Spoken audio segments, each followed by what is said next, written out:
But Sue Everhart is already raising money to help whoever the nominee is going to be. And I happen to believe that it is going to be your own son of Georgia is going to be Herman Cain, and let me tell you why. 2 months ago, my name ID was 21%. Today, my name ID, based upon the last Gallup poll, is about 51%.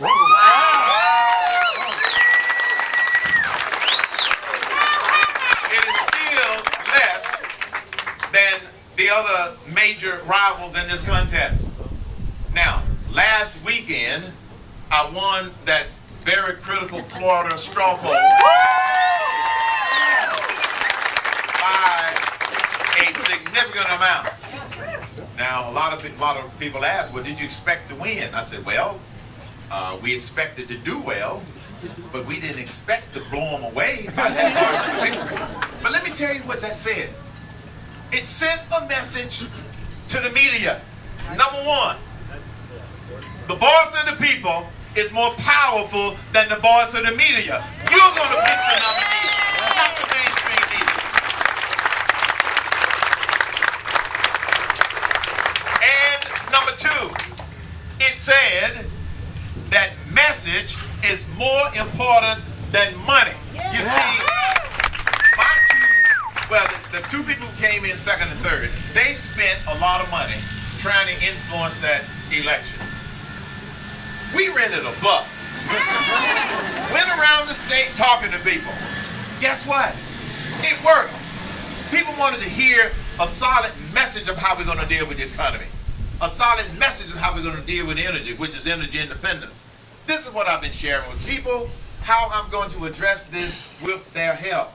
That's what's resonating. And that was the message that came out of that straw poll.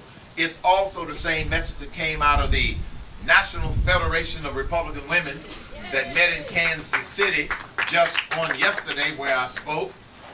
You're not going to hear this on the nightly news, so I'm going to tell you. They did a straw poll where they had nearly 1,000 women from all over the country.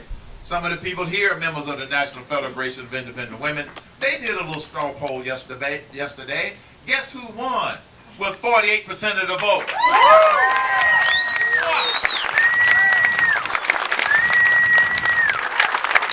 I spoke at a Tea Party rally in Chicago yesterday night after I went to the one in Kansas City. They also had a straw poll. They had about 1,000 people there. They had a little straw poll yesterday of the potential presidential candidates. Guess who won that one by a landslide? Now, I'm not bragging. I'm just telling you stuff that the media is not going to tell you. The American people want the media to know that we the people are still in charge of this country. That's what that says. More than anything else.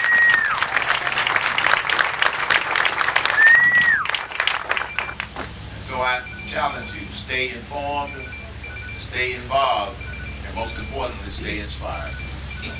They want you to believe that we can't do this. They want you to believe that President Barack Obama, despite his dismal record, despite the dismal results, that he's going to get elected anyway. Now, here's the sad thing about this. When 40% of the people still thinks that he's doing a good job, all he has to do is give a few slick speeches, run a few commercials, and he can pull it out if y'all stay home and if your friends and your family stay home. We have the numbers on our side. So our job is to make sure that we don't leave any votes at home in November 2012. That we don't leave any votes at home in the primary that's coming up. We got to send a very strong signal. We've got the numbers, especially now that a lot of independents are basically connected with my 999 message. That's the number one thing that most people want to know. How are we going to fix this economy? And we've had this 999 proposal tested, analyzed, and we know it's going to generate a robust growth in our GDP and create jobs.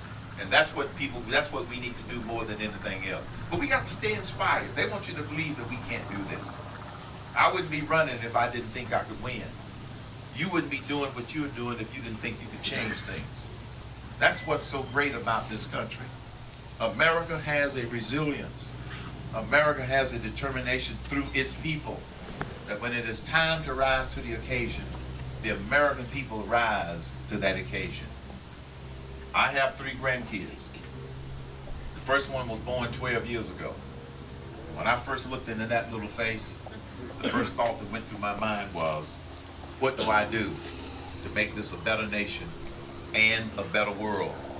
I didn't know the answer then. It wasn't until 12 years later that I knew that the answer was for me to use all of my God-given talents, use what time I have left on this planet, use what little treasure God has blessed me with in achieving my American dream to make a difference in this world. And that's what we are all challenged to do, is to make a difference in whatever way you can best make that difference. This is why I'm running, because it's not about us. It's about the grandchildren. It's not about us. It's about the grandchildren.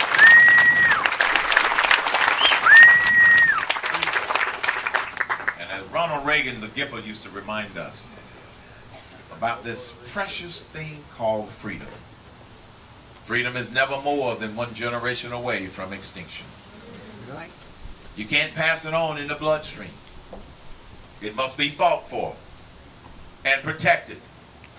Or one day we will spend our sunset years telling our children and our grandchildren what the United States of America used to be like when men were free. I'm not going to have that conversation with my grandkids, and I don't think you want to have that conversation with your grandkids.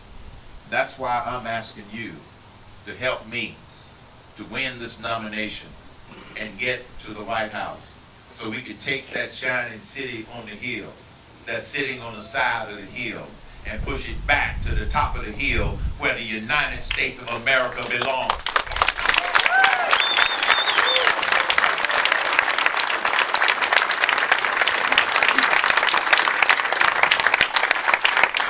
A lot about all of the money out there. Yes, we need money. We aren't planning to raise the greatest amount of money. We just need enough money to be competitive. And thanks to many of you, we are remaining competitive. You're not going to see a headline talking about, you know, the Cain campaign raised 25, 30, 40, or 50 million dollars. No, we are running this campaign like a business. We don't have the money, we don't spend it. But thanks to you, we're able to do the things that we need to do. And I remember when this whole season first got started, you all heard President Obama talk about he's going to raise $1 billion. That's code for I'm going to buy a second term because I don't have a record to run on. Well, let me tell you what the American people are saying to me and what the American people are saying to a lot of other people, even though some people don't get it yet. The American people are saying, President Obama, you may be raising $1 billion to get reelected, but the American people are going to raise some cane in order to defeat you. Well, thank you very much.